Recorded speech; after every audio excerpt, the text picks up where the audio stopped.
संभल में हुआ है, संभल में हुआ नहीं है, कराया गया है। अफवाहों में होता कुछ नहीं है, अफवाहों से होता बहुत कुछ है। अगर पूरा घटनाक्रम आप देखेंगे, पहले तो 19 तारीख को फैसला सुनवाना कि उसका सर्वे होगा। जब पहला सर्वे हुआ, किसी भी मुस्लिम पक्ष के लोगों को या संभल के लोगों को किसी को आपत्ति नहीं थी, पूरा सर्वे हुआ। लेकिन पता नहीं क्यों फिर दोबारा सर्वे करने का फैसला लिया गया और दोबारा सर्वे हुआ। अगर दोबारा सर्वे की बात हुई तो कम से कम वहाँ पर जो जिम्मेदार लोगों थे उनसे बातचीत करनी चाहिए थी प्रशासन को, लेकिन बातचीत नहीं की। और फिर जो सर्वे टीम गई थी, क्या उसमें बीजेपी के कार्यकर्ता नहीं गए थे? सच्चाई तो ये है जो प्रशासन छिपा रहा है कि जितने लोग उसमें गए थे सर्वे में, पीछे से नारे लगा के जा रहे थे। जो नारे लगाने वाले थे उन पर कितनी कार्रवाई की है? क्या नारे लगाने वालों पर मुकदमे दर्ज हुए? क्या नारे लगाने वाले जो सर्वे टीम के साथ गए थे, क्या बीजेपी के कार्यकर्ता नहीं थे?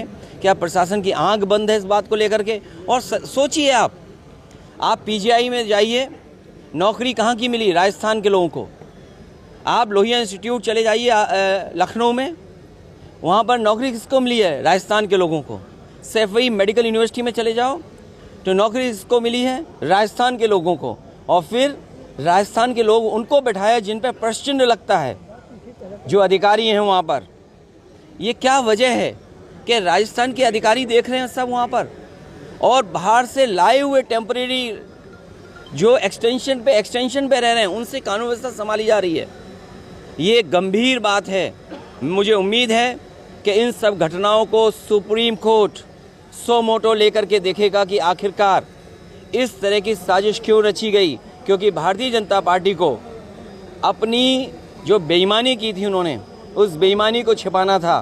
कोई दिल्ली का रास्ता इसी तरीके से दिल्ली तक पहुंचा था, कोई इसी तरीके से जहां पर अमन चैन को ख़त्म कर करके, भाईचारा ख़त्म कर करके दिल्ली तक पहुंचा था। आज लखनऊ वाले भी उसी रास्ते से दिल्ली पहुंचना चाहते हैं।